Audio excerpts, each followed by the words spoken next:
Alright, what's going on, guys? I'm going to be doing a defender tier list for the season year 9 season 2, and we're going to go through every single one of the operators, every single one of the defenders, sorry, and sort of rank them against each other and see which ones are kind of rank better than others. And it'll give you an idea of my opinion on them, on the matter, of which operators you should kind of play, or if you don't know what operators to buy next, you can kind of prioritize the higher up ones. Yeah, there's a lot of people that have already made these kind of tier lists, but this is just my take on it and how I would rank them personally. So yeah, let's go. Starting off with Alibi. Alibi at the minute is kind of mid to low tier. So first ballpark, probably around C tier. She's got a good gun and 3 speed, which means that in the right hand she can be really strong. But like generally overall, like kit wise, is not really the best. Like gadget wise, I would say she's probably D tier. But the 3 speed and the gun kind of brings it up. But I wouldn't say she's good enough to be B tier. So kind of just C tier will do for that. Aruni can be really strong in the right hands to the point where I would say A tier. However, it's like there's really niche scenarios where she will be A tier, like maps like Bank Basement where you can Aruni trick hatches to close hatches. That's where she will be the A tier. But for the most part, I would probably say B tier because you don't really get that much value out of her half of the time, the majority of the time. But it can be really useful for breaking utility because they have to waste utility to get to burn through them, etc. So I'll probably just say B tier for now. I might change these and go back and like rejig them around later on depending on where things are going. There's no question about this. His army is S tier. The nerfed her a little bit by making them bulletproof. Not bulletproof, sorry. Like they can be destroyed with bullets, but it's not to the point where she couldn't be considered S tier. She's still a really powerful operator and a really, really good pick for defenders. So definitely S tier, no question about it in my mind. Now, Bandit's a tricky one because there's like operators like Cade that do the same job but better. I would probably still say Bandit's A tier, just for the fact that like Bandit tricking's really powerful. I'd probably give Bandit A tier because he has the 3 speed, good gun, C4, and the ability to Bandit trick walls. Definitely, in my opinion, is an A tier operator. Castle, very situational, depends on kind of the site you play and the setup. Like on Gym, on Clubhouse, Castle will be S tier because you need him to win the round, but for the most part, probably too situational to be like that, considered that highly. So I'd probably say C tier, just for the fact of like the majority of the sites, Castle is shit. Or like Castle hinders your team if it's in the wrong hands as well. If you give like a new player Castle, they're just gonna Castle off your like your site and you're not gonna you're stuck. So just be careful with Castle. Cav, B tier. No, like there's maybe 1 round in 50 where you get like a cool play where you interrogate 3 people.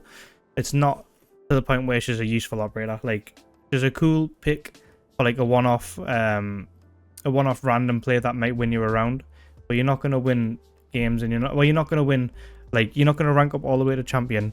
Actually, you will. You can rank up to champion playing Cav only, but you're not gonna like. I'm not exactly sure how to word it, however, but what I would just say is Cav is very, very useless. Like operator utility wise, she doesn't bring much to the team. It's just a very selfish operator, and she can be good for making like baity plays that'll be like cool clips, but there won't be like, you won't get like the team player that you need from other operators out of her.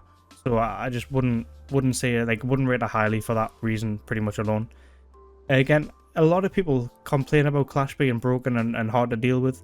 I'm on the board of Clash is a D tier operator because I think she's useless. Like realistically, it's not hard to beat a Clash. She doesn't do that much damage when she zaps you. All you need to do when she starts zapping you is walk up to her and just melee her eventually, because she can't move fast backwards as much as you can move fast forward. So you just walk up to her, melee her, shoot her. Like it's not that deep, or you can counter her with other utility. But like I don't think Clash is broken to the point where people have to ban her every game, which people start doing in the lower ranks, which is not needed. She's not that broken. You just need to learn how to like have the balls to maybe take a little bit of damage by walking up to her and then close the distance and melee her. It's not like that deep. She's not a good operator in the slightest. Now, the greedy side of this wants to put Doc S tier just because of the spawn peak ability and the ability to heal yourself, and the MP5 with the ACOG, and just I really like Doc as an operator, but like level heads prevail, and I would probably put him B tier. Maybe A, maybe B. He's kind of in the middle ground between these two for me. I'm probably just going to say B tier just to be more like realistic, but because he doesn't provide too much value. He has the bulletproof camera, And the shotgun, actually, no, never mind, he's going to A tier. He has like the ability to do a lot of different stuff. He can heal people. He can have a bulletproof camera for info. He can use the shotgun to make rotates and make head holes and make lines of sight. He can have the ACOG and the MP5, like, which is a really good gun with the ACOG. So, and he's just like an all-round good operator. So I probably would just put him A tier, to be honest. Now, Echo is an operator that I really like. However, he's not really that good. Probably put him B tier. In the right hands, he can be S tier or A tier, but for the most part, I'd probably say B tier. He's got a really good kit. Like, he's got impacts, he's got his echo drones, he's got a really good kit, and then a good gun as well, the MP5 SD. So, but he's just like the fact that the fact that the drones are not like invisible anymore kind of makes them a bit useless for me. Not useless, but like it's harder to play because you need to be more careful about them getting shot. You need to like, you can't just put them up on a roof anymore. You have to be strategic about how you like hide them underneath things and like take them out and shoot them up and drone, like jump them up and shoot the planter. But for the most part, I would probably just say B tier. Ella, it pains me to say, but I'd probably say D or C tier. I don't think she's useless as Clash or Cav, so I'd probably say C tier, but like lower end of C tier. Which is not that good. A gun's shit. Oh, it's not shit, but it's not as good as it once was. It's not like a kit's not as good as it once was. And overall, she's just not as good as she used to be. Which is it's not hard to realize that because she was broken at the time when she was released and a little bit after that. But for the most part, she's been nerfed into the ground to the point where I'll probably put her C tier now. I would probably still put Fenrir at S tier, even though the nerfs and stuff, I would probably still see up there as one of the best operators in the game still. Yeah, definitely they're one of the best operators in the game. I would definitely put them as the S tier. And yeah, that's pretty much all I have to say about that. Frost as well, I'm actually going to put S tier because she has the shotgun, the ACOG, a good low recoil gun, shield. I don't know if I said shield already. No.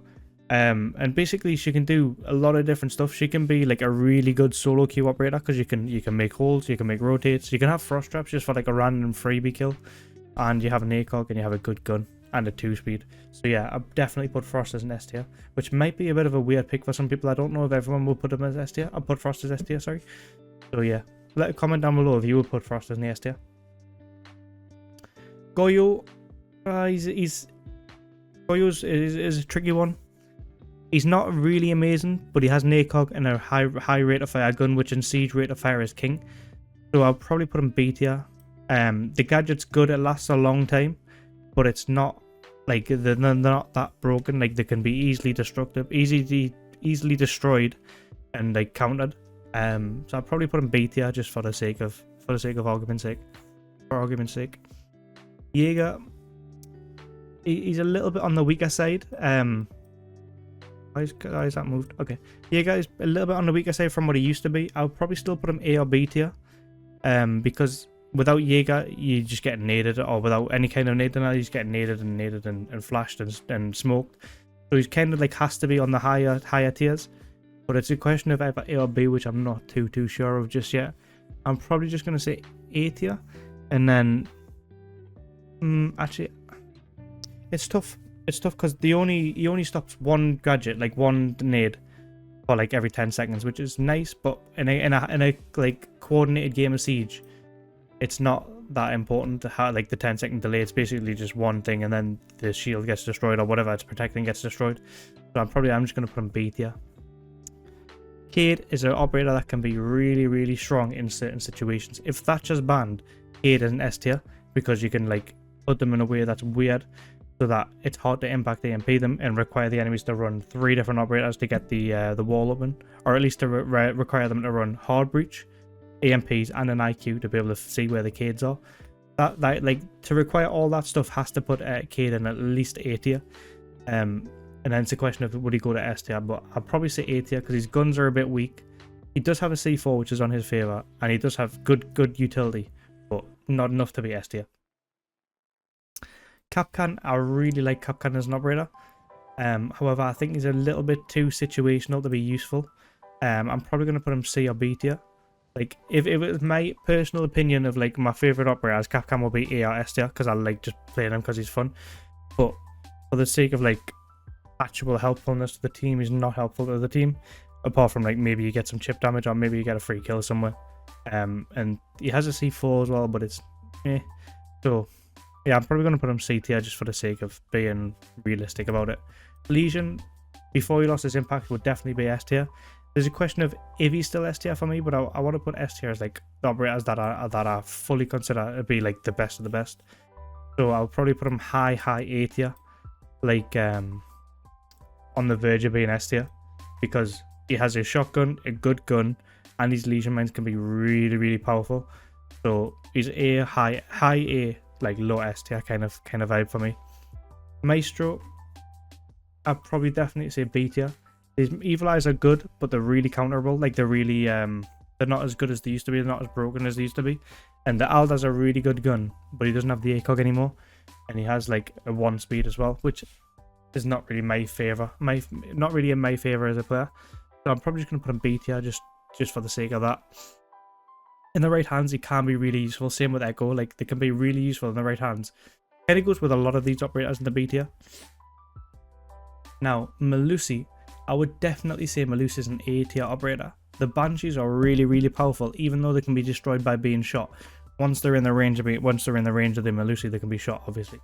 So what that means is if you can place them in a way that when they're in the range of the Melusi, you can see them, then they can't look away to shoot the gadget. They have to be looking somewhere else. So they'll be like affected by the gadget, and you can shoot them then, or you can shoot them when they turn to actually shoot the Banshee. So like if you place them in the right ways, she can be really powerful, and she has the MP5K, and the MP5, sorry, and she has an ACOG, so she's a really powerful operator. And I would definitely say she's an A tier operator.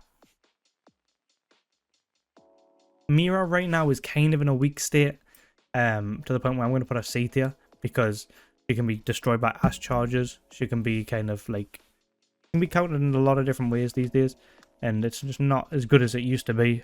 The Mira windows. So in the right maps and in the right scenarios, she can be a really powerful operator, but it just has to be the right situation. It's not like overall good operator. So I'm definitely saying C tier for Mira. Mozzie for me is one of my favorite operators to play because he's kind of got a really strong kit. Not strong kit. He's got a really strong gun and a really fun gun to use, the Roni. But as an overall operator, I say he's pretty weak. You can get good value out of the drones once you like hack them, and you can maybe do like a vertical C4 with them. But at that point, you may as well just run a Valkyrie and get the 100% chance of actually being able to get the info, rather than having to hope that you catch a drone. The pests are good for like cutting off drone like routes. If you're going for a roam, you can like hide the pests so that they can't drone you out on the roam, which is a good idea to do, but not enough to the point where I'll bump them up any higher tier than C. So yeah, C tier. Mute is kind of weak. A lot of people like Mute, and I like Mute as well, but when you actually think about it, the Mutes don't do good for stopping gadgets on walls, because if it's a thermite, you can just, if it's an outside wall that you can rappel on, you can rappel a little bit higher and get out of the range of the Mute jammer, or you can go like right to the edge of the wall with an ace charge and throw it a little bit up, and then it'll open up. So it's not as powerful as you think for stopping walls. And for stopping drones, you can actually jump your drone over Mute jammers. If you have the timing right and the angle right, you can jump around them and over them. So I would say that Mute's probably C tier as well. Oryx is a really like favorable operator for me, because I'm a pretty aggressive player in Aroma. So I would like to put him higher. I would probably put him still at the C tier. I'm putting a lot of operators in C tier because these are like, generally can be good in certain situations, or like, but not overall. Like you're never going to always run Oryx and always be successful because you're running Oryx. It's more like if you're capable of fragging on the Oryx, then you might do that, but like not just because you're Oryx kind of thing. Whereas if you're playing as Army a lot, you can just about be a mediocre as Army player and still do good, compared to where you would have to be like a really good Oryx player to do good consistently, if that makes sense. Now, Pulse. It's a tough one because I used to really like Pulse, but right now I'll probably say he's C or D tier. I don't think he's as strong as he once was, and I don't think he's really that good, to be honest. The only thing that he's got in his favour is he's got a 3-speed and a C4 and an info. But I don't think you like, if you want like the info and the C4, you can play Valk. If you want like 3 speed and guns, you can play other operators than Pulse, because Pulse does not have a good gun. Alright, so for Rook, he's got a good gun. He's got an ACOG. He's got a 1 speed, which is not really in his favour for me. And his kit's a bit mediocre, so I'm probably going to say C tier.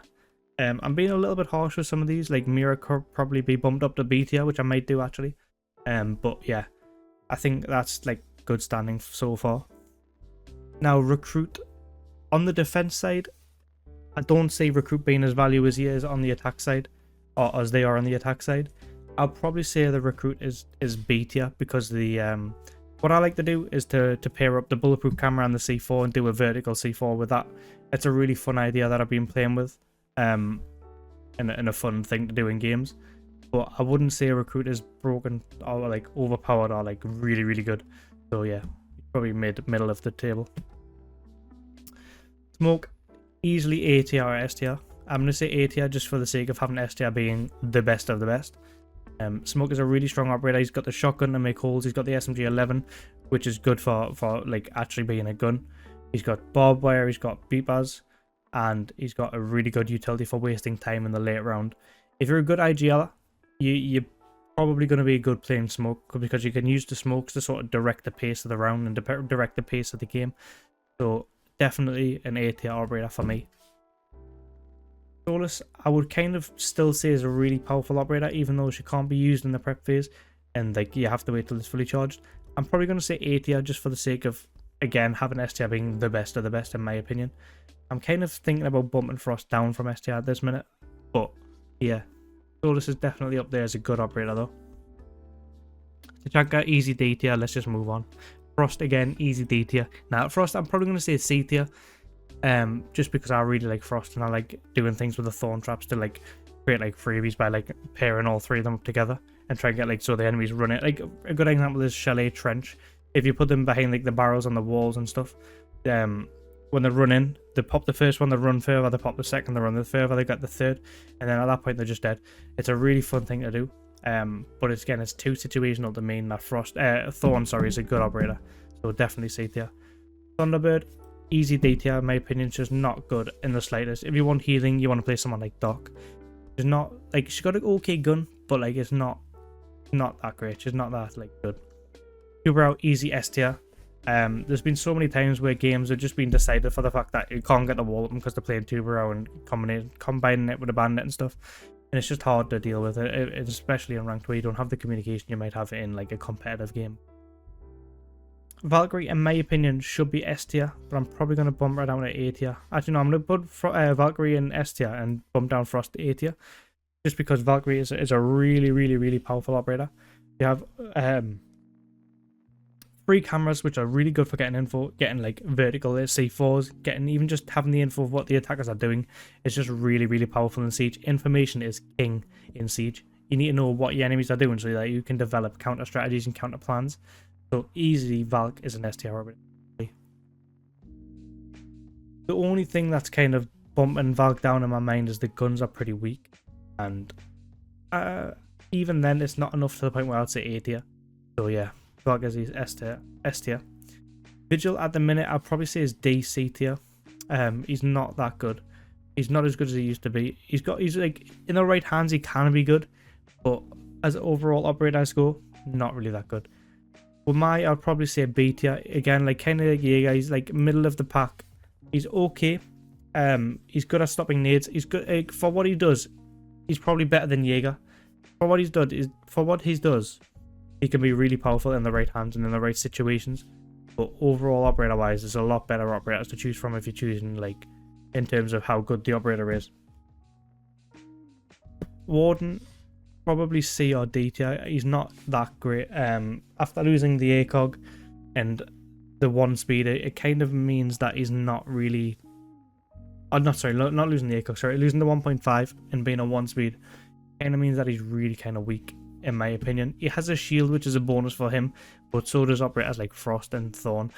So in like situations where you know the enemies are going to go for a smoke plant, then yes, he can be an S tier operator. But how often do you know that that's going to happen before it actually happens? So probably C tier. I'm going to do an operator tier list for the attacking side soon in a couple of days, so if you enjoyed this video, drop a like and drop a sub if you want to see the attacking side. This is my first time actually kind of plugging this sort of stuff in the video, so I'll put it right at the end so that only people that have stayed right at the end will see it. I don't want to like kind of get in everybody's faces that I'm doing this, but I'm doing some one-to-one personalized coaching on Fiverr. If you want to sign up for a session, there'll be a link in the description. You can access one-to-one coaching sessions where I'll discuss how you can improve at specific areas within the game, specific to you and how you need to improve, like what things you need to improve at by looking at your gameplay and stuff like that and actually talking to you as well. So yeah, I also am creating strategies, like fully fledged competitive 5-man strategies that you can run in your ranked games or in your competitive games that will be purchasable for each of the maps, each of the sides as well. At the minute, I've only got like a light version of the Oregon map. So if you want to purchase the Oregon framework, the light version of the Oregon framework, also if you purchase it now, like within the next maybe week or two, you'll get full access to the full version when that actually releases, because it's not released yet and it's not been created yet. So once that actually releases and creates, you'll get that for free rather than having to pay a full price like everyone else would be. So yeah, the links are both in the description for that if you want to check out them.